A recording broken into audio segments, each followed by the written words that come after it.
Welcome in everyone to RedRaiders.com. I'm Zach Long. The Texas Tech football team set to open up fall practice on Saturday from Jones AT&T Stadium. The 6 p.m. workout's going to be open to the public, and that's going to be the only chance you'll get to see the Red Raiders during fall camp. But until that time, we want to give you some storylines and some names you might want to pay attention to during fall practice. I'll be right back with Krista Pirtle and Don Williams. You're on RedRaiders.com.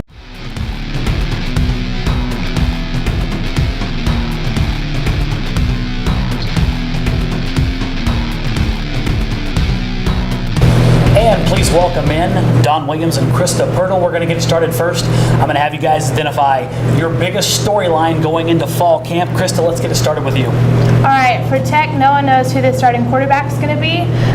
The battle is between Michael Brewer and Davis Webb, and right now, Coach Kingsbury is making it look like it's neck and neck.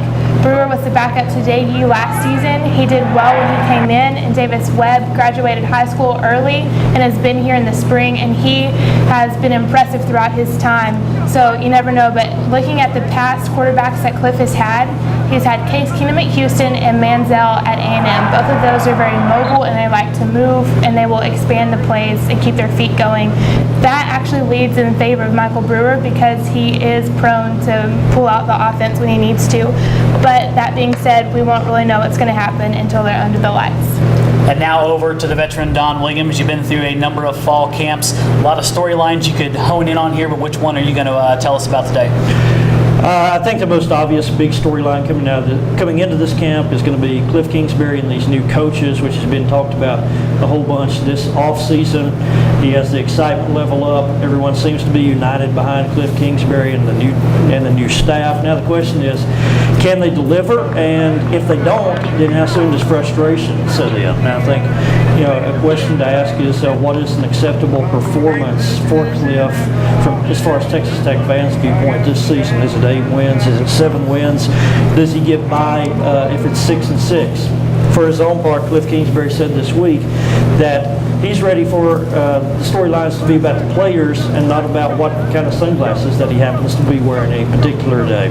Cliff doesn't have to worry about that, I don't think. Starting on August 30th, it'll be all about wins and losses. Now let's switch our attention to a little bit of a name game. You guys are going to give me one name/subject that we should be concerned about and tell us why we should be concerned about it. Krista, what do you got? I'm going to give you a subject, the offensive line. The line lost 3 starters going into this season, and so that's kind of a big deal because Coach Kingsbury said at media days that if they were going to run the ball every play, they'd do it.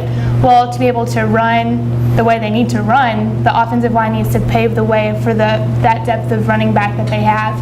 So that's going to be huge. Between the 10 guys that are currently on the depth chart for those 5 positions, there's only 8 years of experience. And I've heard that they've been working hard in practice, but it's really going to be proven how well they can play August 30th. And now over to Don Williams. You are pretty much a dictionary of Texas Tech football. What tasty treat do you have for us in terms of a name game? Name game, I'll go with Micah Alway, who's the starting middle linebacker for a couple of reasons. One is that this was nothing new. Last year, the Texas Tech linebacker corps didn't make hardly any big plays at all. If you look at them, all the guys who are returning, none had more than 2 tackles behind the line of scrimmage. So this is a unit that's desperate for somebody to be a playmaker. And the only guy who is high in the 2 deep that is sort of a new player is Micah Alway. Now, yes, he was here last year. He played a little bit as a true freshman, but he's going to get a full shot at it this year. Coming out of spring as the first-team middle linebacker. Now, Matt Wallerstedt, the Texas Tech defensive coordinator, loves Micah Alway. Says that he shows a lot of energy. He's a very vocal player, and he thinks that as he gains experience and starts to make plays, he'll become a leader on this team. So he's a guy who's at least has a high enough ceiling or has a high ceiling that could give Tech a little bit of a step up in linebacker play this season. And obviously, with the coming of each football season, a whole bunch of new faces are going to wander onto campus to play football for the Red Raiders. How about you guys give me a name of a fresh face that we're going to see that may have a chance to make an impact this fall? Kristen? I'm going to go with Quentin Watt, the running back. He's coming off of an injury last season that had him redshirted, but this kid can move. They're going to put him on special teams primarily for this year because of all the depth at running back.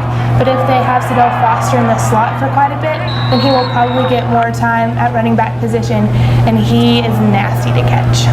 And Don, Don, over to you. Who do you got for us? It's always risky to predict playing time and production from a true freshman, but I'll step out on a limb and say Dylan Cantrell, the wide receiver from White House. Here's a guy who came in this summer. He measured 6'4". He's more than 200 pounds. And just this week at the Texas High School Coaches Association All-Star Game, he had a big night in Fort Worth. 9 catches, 183 yards, a couple of touchdowns. And there's an opportunity at the position that he's going to be playing for a freshman to step in. Initially, they thought he would be a Y, an inside receiver behind Jason Morrow. And coaches have changed their mind this summer, and now they're going to start him out at the Z, or a flanker position. That's where Darren Moore played last season. And Sonny Cumbie, the outside receivers coach, said he thinks that Dylan Cantrell, at least in terms of body type and style of play, kind of reminds him a little bit of Darren Moore. Behind Bradley Marquez, the starter at that position, there's really not a proven, established guy. So the opportunity's there for Dylan Cantrell to come in and make a splash right away. And there's going to be a wealth of other stories develop over fall camp, but first things first, Saturday night, 6 p.m., Jones AT&T Stadium. You can catch Cliff Kingsbury and the Red Raiders in action. That'll be your only chance to catch them in action before the August 30th season opener at SMU. We're going to have a lot more for you over the next week from the realm of Texas Tech football, so please keep it locked into LubbockOnline.com and RedRaiders.com. For Don Williams and Krista Pirtle, I'm Zach Long. We'll see you next time.